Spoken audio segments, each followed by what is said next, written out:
ये कहानी एक रईस परिवार की लड़की जिसका नाम राधिका है और दूसरी ओर मध्यम परिवार का लड़का जिसका नाम अमन है। दोनों एक दूसरे से बहुत अलग हैं, लेकिन क्या उन्हें एक दूसरे से प्यार हो पाएगा? तो चलिए आप खुद जान लीजिए। राधिका बचपन से ही आलीशान घर, गाड़ी और अच्छे रहन सहन में पली बढ़ी है। वहीं अमन अपने परिवार को संघर्ष करता देख बड़े होते होते अपनी जिम्मेदारी का एहसास उसे होने लगा था। ज़्यादा पैसा ना होने के कारण वो ज़्यादा पढ़ लिख नहीं सका। वहीं दूसरी ओर सब कुछ होने के बाद भी राधिका को पढ़ने लिखने का मन ना होने के कारण वो पढ़ लिख नहीं सकी। वक्त के साथ साथ दोनों बड़े हुए अपने अपने रहन सहन से। एक और अमन एक छोटी सी कार कंपनी में काम करने लगा, वहीं दूसरी ओर राधिका अपनी ज़िंदगी को घूमने और मस्ती करके बिताने लगी। एक दिन ऐसा आया जब दोनों का एक दूसरे से सामना हुआ। वो कुछ ऐसा हुआ कि एक दिन अमन एक कार की टेस्टिंग करने निकला था, वहीं राधिका अपने दोस्तों के साथ कार में घूमने निकली थी।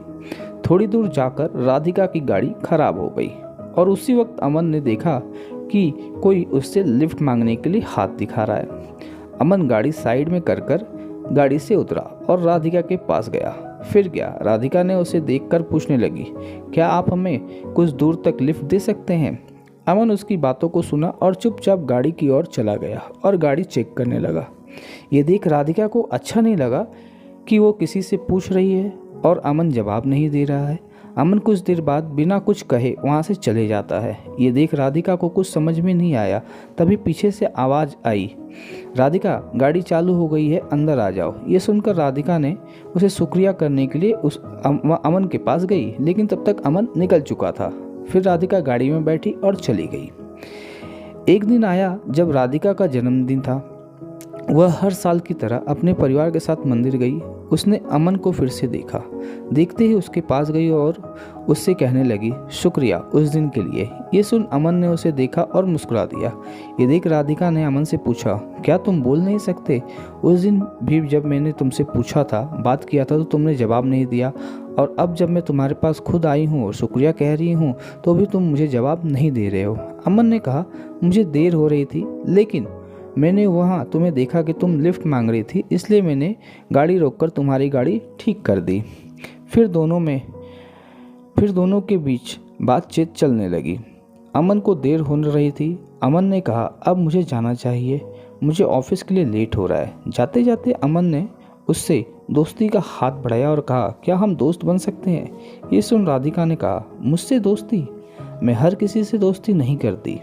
ये सुनकर अमन हंसते हुए कहा, चलो ठीक है, कोई बात नहीं, वक्त बताएगा कि हम दोस्ती करते हैं या नहीं। ये बोलकर वो चला गया। वहाँ राधिका भी अपने घर के लिए निकल गई। कुछ दिन बाद राधिका और अमन एक मॉल में मिलते हैं। अमन को देख, राधिका तुम यहाँ कैसे? राधिका को देखते हुए, बस यूं ही घूमने आया था। आज तुम्हारा ऑफिस नहीं है क्या जो यहाँ घूमने आए हो? अमन ने कहा, आज बस जल्दी काम खत्म हो गया तो सोचा थोड़ा घूम लो। फिर दोनों एक कैफ़े में जाते हैं और बात करने लगते हैं। राधिका ने अमन से कहा, अपने बारे में कुछ बताओ।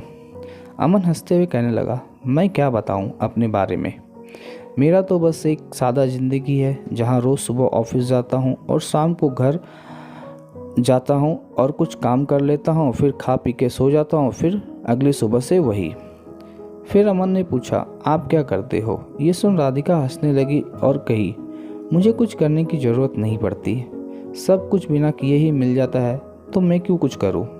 फिर अमन ने कहा, अच्छा, फिर हम दोनों तो बहुत अलग हुए। ये सुन राधिका ने कहा, हाँ अलग तो हुए हम, फिर भी तुम्हारे साथ बैठी हूँ। फिर अमन ने कहा, बैठी हूँ मतलब हम अलग हैं, तो फिर रहन सहन से बाकी हम दोनों एक ही हैं। अगर तुम दिल से किसी के बारे में सोचोगी तो तुम्हें कोई अलग नज़र नहीं आएगा। ये सुन राधिका ने कहा, दिल कुछ नहीं होता है। अमन सुनकर मुस्कुराने लगा और कहा, ठीक है, तुम जैसा बोलो। फिर वह कुछ दिनों में दोनों मिलते जुलते रहे, आपस में बात करते रहते और फिर घर चले जाते। धीरे धीरे दोनों में बातें बढ़ने लगी और दोनों रोज़ मिलने लगे। अमन ऑफिस से निकलकर मॉल चले आता और वहाँ राधिका उसका इंतज़ार करती। फिर एक दिन राधिका ने कहा कि मुझे एक पूरा दिन तुम्हारे साथ रहना है, देखना है कि तुम क्या करते हो तुम्हारे पूरे दिन में। फिर एक दिन अमन की छुट्टी थी ऑफिस का, तो वो उससे राधिका से मिलने के लिए बुला लिया। अमन हमेशा की तरह पहले मंदिर गया, फिर वहाँ से वो मैदान में गया जहाँ छोटे छोटे बच्चे खेल रहे थे। अमन उनके साथ खेलने लगा। फिर कुछ देर बाद अमन आश्रम गया जहाँ वो हमेशा लोगों को खाना खिलाता था, उसका कुछ देर देखभाल करता था, फिर चला जाता था। वहाँ से निकलने के बाद वो अपने घर आया, अपने माँ के पास बैठा और बचा हुआ काम ख़त्म करके फिर रात हो गई। उसने राधिका को घर छोड़ा और कहा, ये रहता है मेरी छुट्टी का दिन, यही है मेरी ज़िंदगी आम सी, जितना हो सकता है उतना करने की कोशिश करता हूँ। ये सुन राधिका बिना कुछ कहे वहाँ से चली गई और पूरी रात सोचती रही।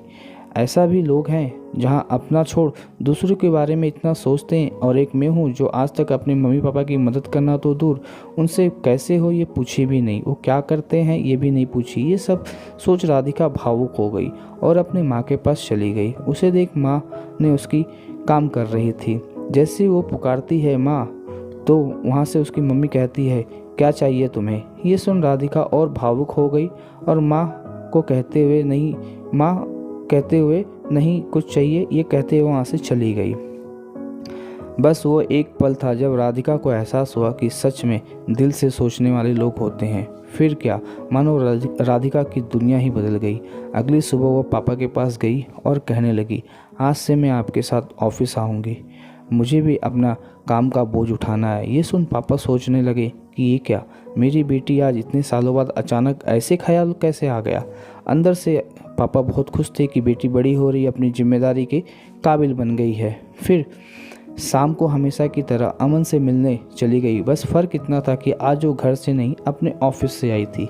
ये देख अमन को खुशी हुई और उसने राधिका से पूछा, तो कैसा तो दिल होता है ना। ये सुन राधिका हंसने लगी और उससे माफ़ी मांगते हुए उसने फिर से शुक्रिया कहा। उसके वजह से आज वो अपने आप को पहचान पाई और ज़िंदगी क्या है ये समझ पाई। तो आगे मैं क्या बताऊँ, आगे आप खुद ही समझदार है, समझ गए होंगे कि आगे क्या हुआ होगा। हर कहानी की तरह दोनों को अंत में एक दूसरे से प्यार हो गया होगा, दोनों एक दूसरे के साथ रहने लगे होंगे। अमन को एक साथी की ज़रूरत थी जो उसे समझे और प्यार करे। राधिका को सच्चाई की एक जिम्मेदारी की ज़रूरत थी, उसने अमन ने दिखा दिया। जाते जाते आपको एक बात बताना तो भूल ही गया। दोनों एक दूसरे से मिले, बातें किए, घूमे रहे एक दूसरे के साथ, लेकिन अभी तक दोनों ने एक दूसरे को अपना नाम ही पूछा। ना अमन ने कभी पूछा और ना कभी अपना नाम क्या है, न ही राधिका ने बताया कि अमन भी उसका क्या नाम पूछा। तो इस कहानी का अर्थ यही है कि किसी की पहचान जानना या पूछना ज़रूरत नहीं है, ज़रूरी बस यह है कि आप बिना जाने कितना उस पर यकीन करते हो और कितना उसकी मदद कर सकते हो। तो दोस्तों, कहानी कैसी लगी मुझे कमेंट करके ज़रूर बताइएगा। थोड़ा सा पढ़ने में दिक्कत आई है तो उसके लिए माफ़ी चाहता हूँ। मिलते हैं अगली कहानी में और अच्छी तरीके से आप लोगों को कहानी में स्पष्ट रूप से बताऊँगा।